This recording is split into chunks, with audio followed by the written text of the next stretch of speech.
ನೋಡಿ, ಇದು NTPC ಅಲ್ಲೂ ಪತ್ರ ಬರೆದಿರೋದು. ಆಕ್ಚುಲಿ ಪತ್ರ 5 ಜಿಲ್ಲಾಧಿಕಾರಿಗಳಿಗೆ ಬರೆದಿದ್ರು.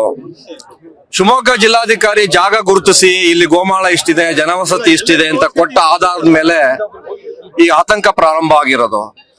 ರಾಜ್ಯ ಸರ್ಕಾರ ಇದನ್ನ, ಕೇಂದ್ರ ಸರ್ಕಾರ ಪ್ರೇರಿತ ಆಗಿರಬಹುದು, ರಾಜ್ಯ ಸರ್ಕಾರ ಡಿಸಿಷನ್ ಮಾಡಬೇಕು. ಈ ಜಾಗವನ್ನು ಕೊಡೋಕ್ಕಾಗೋದಿಲ್ಲ ಅಂತ ಹೇಳ್ತಕ್ಕಂತ ನಿರ್ಣಯವನ್ನ ರೆವಿನ್ಯೂ ಮಂತ್ರಿಗಳು, ಮುಖ್ಯಮಂತ್ರಿ ಕೇಂದ್ರ ಸರ್ಕಾರಕ್ಕೆ ಪತ್ರ ಬರೆದು ಈ ಒಂದು ಜನರ ಆತಂಕವನ್ನ ದೂರ ಮಾಡಬೇಕು ಅಂತ ಒತ್ತಾಯವನ್ನು ಮಾಡ್ತೇನೆ. ಕುಡಿಯೋ ನೀರು, ಪ್ರಕೃತಿ ಮತ್ತೆ ಸ್ಯಾಕ್ರಿಫೈಸ್ ಮಾಡಿರ್ತಕ್ಕಂಥ ಜಾಗ ಒಂದೇ ಧಾರಣಾ ಸಾಮರ್ಥ್ಯ ಅಂತ ಇರುತ್ತೆ. ಒಂದು ಜಿಲ್ಲೆಗೆ, ಒಂದು ತಾಲೂಕಿಗೆ ಎಷ್ಟು ಈ ತರದ ಪ್ರಾಜೆಕ್ಟ್ ಗಳನ್ನ ಮಾಡಬೇಕು ಅಂತ. ಸಾಗರ ಮತ್ತು ಹೊಸನಗರ ತಾಲೂಕು ಆ ಧಾರಣಾ ಸಾಮರ್ಥ್ಯವನ್ನ ಮೀರಿ ಸ್ಯಾಕ್ರಿಫೈಸ್ ಈ ದೇಶಕ್ಕೆ, ರಾಜ್ಯಕ್ಕೆ ಮಾಡಿದೆ.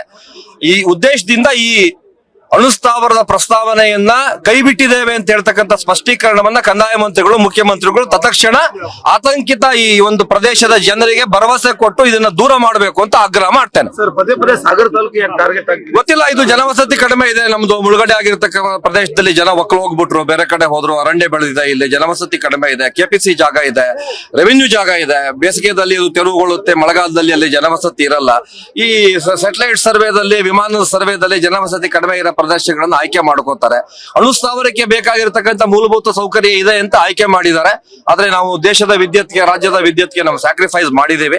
ಹೊಸದಾಗಿರ್ತಕ್ಕಂಥ ಈ ಒಂದು ವೆಸ್ಟರ್ನ್ ಘಾಟ್ ನಲ್ಲಿ ಹೊಸದಾಗಿರ್ತಕ್ಕಂಥ ಈ ತರದ ಯಾವುದೇ ಆತಂಕ ತರತಕ್ಕಂಥ ಜನ ವಿರೋಧಿ, ಮನು ವಿರೋಧಿ ಕಾರ್ಯಕ್ರಮಗಳನ್ನ ಸರ್ಕಾರ ಕೈಗೆತ್ಕೊಳ್ಬಾರ್ದು. ಇದೊಂದೇ ಅಲ್ಲ, ಪಂಪ್ ಸ್ಟೋರೇಜ್ ಕೂಡ. ನನಗೆ ಇದನ್ನ ಮಾಡೋದು ಬೇಡ, ಪಂಪ್ ಸ್ಟೋರೇಜ್ ಮಾಡ್ಲಿ ಅಂತ ಹೇಳ್ತಕ್ಕಂಥದ್ದು ಕಾರ್ಯಸಾಧು ಆಗೋದಿಲ್ಲ. ಡ್ಯುಯಲ್ ಸ್ಟ್ಯಾಂಡ್ ನಮ್ದು ಯಾರ್ದು ಇರ್ಕೂಡ್ದು. ಪ್ರಕೃತಿ ವಿರೋಧಿ ಆಗಿರ್ತಕ್ಕಂಥ ಈ ತರದ ಗಂಡಾಂತರಕ್ಕಾಗಿರತಕ್ಕ ಯೋಜನೆಗಳು ಪಶ್ಚಿಮ ಘಟ್ಟಕ್ಕೆ ಬರಬಾರದು ಅಂತ ಹೇಳ್ತಕ್ಕಂಥ ಆಗ್ರಹವನ್ನ ನಾವು ಜನಸಾಮಾನ್ಯರು ಈ ಹೋರಾಟದಲ್ಲಿ ಪಾಲ್ಗೊಂಡಿರೋರು ಮಾಡ್ತಾ ಇದ್ದಾರೆ. ಈ ಬೇಸೂರು ಗ್ರಾಮದಲ್ಲಿ ಅಣು ವಿದ್ಯುತ್ ಸ್ಥಾವರ ಮಾಡ್ಲಿಕ್ಕೆ ಹೊರಟಿರ್ತಕ್ಕಂಥ ಕೇಂದ್ರ ಸರ್ಕಾರದ ನಿಲುವನ್ನ ವಿರೋಧಿಸಿ ಇವತ್ತು ಇಡೀ ತಾಲೂಕಿನ ಈ ಭಾಗದ ಜನ ಪ್ರತಿಭಟನೆಯನ್ನು ಮಾಡಿದ್ದಾರೆ. ಇದಕ್ಕೆ ನಮ್ಮ ಹೊಸನಗರ ತಾಲೂಕಿನ ಪೂರ್ಣ ಬೆಂಬಲ. ನಾವೆಲ್ಲರೂ ಅಲ್ಲಿ ಒಂದು ಹೋರಾಟ ಸಮಿತಿಯನ್ನ, ಅಲ್ಲಿ ಕ್ಷೇತ್ರ ಹೋರಾಟ ಸಮಿತಿ ಮಾಡ್ಕೊಂಡಿದ್ದೇವೆ. ಅದರ ಹೋರಾಟ ಸಮಿತಿಯ ಬೆಂಬಲವನ್ನ ನಾವು ಇವರಿಗೆ ಕೊಡ್ತಾ ಇದ್ದೇವೆ. ಇವು ಯಾವುದೇ ಕಾರಣದಿಂದ ಸಹ ಇಲ್ಲಿ ಅಣು ವಿದ್ಯುತ್ ಸ್ಥಾವರ ಆಗಬಾರ್ದು.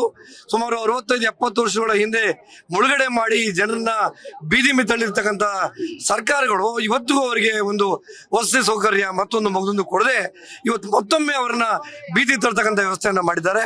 ಅದರಿಂದ ಯಾವ ಕಾರಣದಲ್ಲೂ ಸಹ ಇವರ ಹೋರಾಟವನ್ನ ನಿಲ್ಲಿಸಬಾರದು.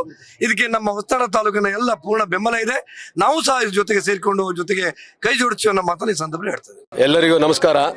ಈ ಒಂದು ಅಣು ವಿದ್ಯುತ್ ಸ್ಥಾವರ ನಮ್ಮ ಬೇಸೂರು, ಸಾಗರ ತಾಲೂಕು ಬೇಸೂರಿನಲ್ಲಿ ಅಣು ವಿದ್ಯುತ್ ಸ್ಥಾವರವನ್ನ ಮಾಡಬೇಕು ಅಂತೇಳಿ ಸರ್ಕಾರ, ಕೇಂದ್ರ ಮತ್ತು ರಾಜ್ಯ ಸರ್ಕಾರದ ಯೋಜನೆ ಇದು. ಈ ಯೋಜನೆಯ ವಿರುದ್ಧವಾಗಿ ಇಡೀ ಊರಿನ ಎಲ್ಲ ಗ್ರಾಮಸ್ಥರು ಕೂಡ ನಾವು ಇವತ್ತು ಪಾದಯಾತ್ರೆ ಮುಖಾಂತರ ಸಾಗರಕ್ಕೆ ಹೊರಟಿದ್ದೀವಿ. ಇದು ಕಾರಣ ಏನು ಅಂದ್ರೆ, ಅಣು ವಿದ್ಯುತ್ ಸ್ಥಾವರವನ್ನ ಮಾಡಿದ್ರೆ ಅದರಿಂದ ಆಗ್ತಕ್ಕಂಥ ಹಾನಿ ನಮಗೆ ಇವತ್ತು ಅದರ ಒಂದು ಎಫೆಕ್ಟ್ಗಳು, ರೇಡಿಯೇಷನ್ ಇರ್ಬೋದು, ಕ್ಯಾನ್ಸರ್ ಇರ್ಬೋದು, ಮಕ್ಕಳಲ್ಲಿ ಅಂಗವಿಕಲತೆ ಇರ್ಬೋದು, ಹೊಟ್ಟೆ ಒಳಗೆ ಹುಟ್ಟುವಂಥ ಮಕ್ಕಳುಗಳೇ ಇವತ್ತು ಅಂಗವಿಕಲತೆಯನ್ನು ಹೊಂದುವಂಥ ಒಂದು ಸಿಚುವೇಶನ್ ಇರೋದ್ರಿಂದ ನಾವೆಲ್ಲರೂ ಕೂಡ ಇಡೀ ಒಕ್ಕಲಿನಲ್ಲಿ ಇವತ್ತು ನಾವು ಪಾದಯಾತ್ರೆ ಮಾಡಿ ಇವತ್ತು DC ಅವರಿಗೆ ಮನವಿ ಕೊಡ್ತಾ ಇದ್ದೀವಿ. MP ಅವರು ಬರ್ತಾ ಇದ್ದಾರೆ, ಸನ್ಮಾನ್ಯ ಗೋಪಾಲಕೃಷ್ಣ ಬೇಳೂರು ಅವರು ಬರ್ತಾ ಇದ್ದಾರೆ, DC ಅವರು ಬರ್ತಾ ಇದ್ದಾರೆ. ಅವರಿಗೆ ನಾವು ಮಾಹಿತಿಯನ್ನ, ನಮ್ಮ ಅಹವಾಲನ್ನು ಸ್ವೀಕಾರ ಮಾಡ್ತೀವಿ. ಇನ್ನು 20 ದಿವಸದೊಳಗೆ ಸರ್ಕಾರದಿಂದ ಅಧಿಕೃತವಾಗಿ ನಮಗೆ ಒಂದು ಈ ಜಾಗವನ್ನು ನಾವು ಮಾಡೋದಿಲ್ಲ ಅಂತ ಘೋಷಣೆ ಆಗಬೇಕು.